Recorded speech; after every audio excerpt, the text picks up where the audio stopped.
காவேரி வந்து தாங்க முடியாமல் விஜய் பண்ணுற வேலையெல்லாம் பார்த்துட்டு மனசு கஷ்டப்பட்டு அங்கேருந்து போகிறாங்க. விஜய் வந்து காவேரி வந்து போகிறத கூட கவனிக்காமல் அவர் வந்து ஃபுல் ஃபோக்கஸை வந்து வெண்ணிலா மேலேயே வச்சுருக்காரு. வெண்ணிலா விட்டு அவரால் எதுவுமே வந்து வெளியே வர முடியல. வெண்ணிலா ஞாபகத்தில் வந்து வெண்ணிலாவுக்கு இப்படி ஆகிடுச்சு அப்படின்னு சொல்லிட்டு ஃபோன் பண்ணி வந்து டாக்டர்ஸ்க்கெலாம் விசாரிக்கிறது, அதுக்கப்புறம் வந்து டாக்டர்கிட்டலாம் வந்து கேட்டுட்டு வெண்ணிலாவை எப்படி குணப்படுத்தலான்னு முயற்சி பண்ணுறது, அந்த மாதிரி விஷயங்கள் எல்லாம் தொடர்ந்து வந்து ஃபோனில் பேசிட்டு பண்ணிகிட்ருக்காரு. இதை பார்த்தா காவேரி அங்கேருந்து நகர்ந்து போயிடுறாங்க.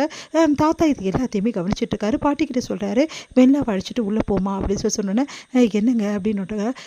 இல்லைம்மா நீ அழைச்சிட்டு போ, விஜய் கிட்ட கொஞ்சம் பேச வேண்டியது இருக்குது அப்படின்னு சொல்லிட்டு அனுப்புகிறாரு. இங்கே வந்து வெண்ணிலா வாமா அப்படின்னு சொல்லிட்டு அழைச்சிட்டு போகிறாங்க பாட்டி. எங்கள் தாத்தா வந்து விஜய் கிட்ட கொஞ்சம் பேசணும் அவங்ககிட்ட.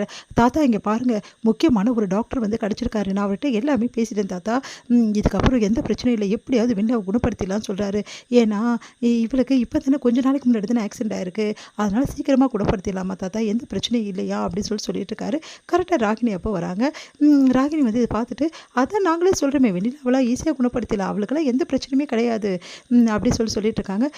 சரிப்பா அதெல்லாம் போகட்டும், காவேரி எங்கே தெரியுமாப்பா அப்படின்னோடனே, காவேரியா அப்படி சொல்லிட்டு யோசிக்கிறாரு.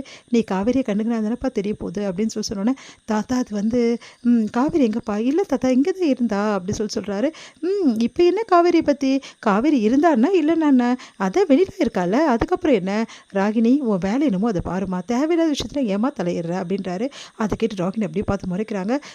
ராகினி என் பேரங்கிட்ட கொஞ்சம் தனியாக பேசணும், நீ இங்கேருந்து கிளம்புனீங்கன்னா ரொம்ப நல்லாயிருக்கும் அப்படின்னோடனே, சரிங்க தாத்தா பேசிங்க, ஆனால் சொல்ல வேண்டியதை சொல்லிட்டேன், இதுக்கப்புறம் தேவையில்லாமல் எதுக்கு காவேரியெல்லாம் போய் கூப்பிட்றீங்க, காவேரி வந்து இருந்தால் இல்லைன்னா என்ன, இப்போது விஜயோட வந்து நினப்பு எல்லார் மேலே, யார் மேலே, வெண்ணிலா மேலே தானே, அப்போ வெண்ணிலாவை எப்படி குணப்படுத்த அதை பற்றி தானே யோசிக்கணும் விஜய், அதை விட்டு காவேரி பற்றி ஏன் தாத்தா வேணு அப்படின்னோடனே, இங்கே பாரு நான் கொஞ்ச நேரம் தான் பொறுமையாக இருப்பேன், தேவையில்லாமல் என் பொறுமையை சோதிக்காமல் இங்கேருந்து கிளம்பிடுறாகினி அப்படின்னோடனே, அப்படியே பார்த்துட்டு இந்த தாத்தா இருக்கிற வரைக்கும் எதுவுமே செட் ஆகாது அப்படின்னு சொல்லி டென்ஷனாக இருந்து அங்கே போகிறாங்க.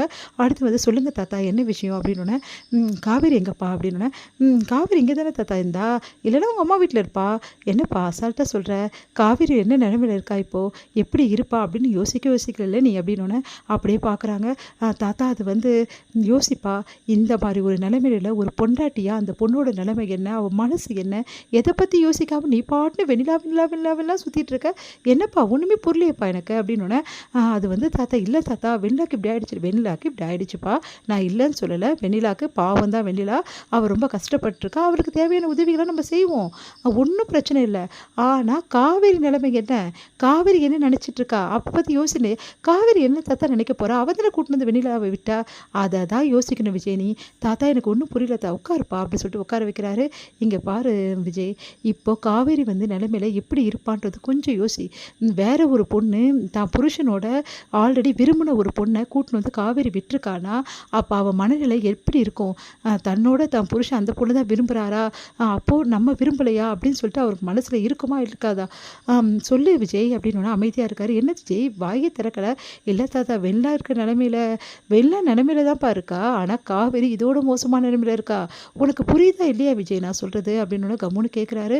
இங்கே பாரு விஜய், உனக்கு வெண்ணிலா முக்கியம் தான், நான் இல்லைன்னு சொல்லலை, வெண்ணிலா நீ உயிருக்கு உயிராக விரும்பினதா, நான் இல்லைன்னு சொல்ல, ஆனால் காவேரி என்னப்பா பண்ண போகிற, வெண்ணிலா வந்தோன்னே காவேரி துரத்தி அமைச்சிடலாமா, தாத்தா என்ன தாத்தா சொல்கிறீங்க, வேற பதற, அப்போ காவேரி உனக்கு வேணும் தானே, வேணும் தான் தாத்தா, அப்போ காவேரி வந்து நீ வெண்ணிலா வந்தோன்னே காவேரி வந்து அனுப்ப மாட்டேல்ல, அப்போ எப்படி தாத்தா நான் அனுப்புவேன், சரி அனுப்ப மாட்டேன், அப்புறம் ஏன்ப்பா வெண்ணிலா வந்து நீ கொண்டாடுற என்னென்னமோ பண்ணுற, ஐயோ வெண்ணிலாக்கு இப்படியாச்சும் பதறி போகிற, காவேரி என்ன நிலைமையில் இருக்கா, அவள் மனநிலை என்ன இந்த டைமில் அப்படின்னு சொல்லிட்டு கொஞ்சம் கூட யோசிக்காமல் இருக்க, தாத்தா காவேரி பற்றி பேசாதீங்க, அவன் மேலே கொஞ்சம் கோவம் தான் தாத்தா, எனக்கு என்ன கோவம் உனக்கு, ஒரு வாரமாக அவள் என்கிட்ட சொல்லாமல் இருந்திருக்கா தாத்தா, நீங்களே சொல்லுங்கள், என்கிட்ட சொல்லாமல் இருந்தால் எனக்கு எவ்வளோ கஷ்டமாக இருக்கும், என் நினைவை பற்றி கொஞ்சமாவது யோசிச்சால, அவள் இவ்வளோ நாள் கழிச்சு கூட்டின்னு வந்தால, ஒரு வாரமாக சொல்லலைன்னா எப்படிப்பா சொல்வா உன்கிட்ட, எந்த விஷயத்தில் சொல்வா, நீ அவள் மேலே எவ்வளோ அன்பு வச்சுருக்க, எவ்வளோ பாசம் வச்சுருக்கேன்னு எல்லாமே அவளுக்கு தெரியும், வெண்ணிலா மேலே எவ்வளோ அன்பு வச்சுருக்கேன்னு எல்லாமே அவளுக்கு தெரியும், திடீர்னு வெண்ணிலா வந்தோடனே தான் இடம் பறி போயிடுமோ, தான் மேலே அன்பு இல்லாத அவர் உணர்வா,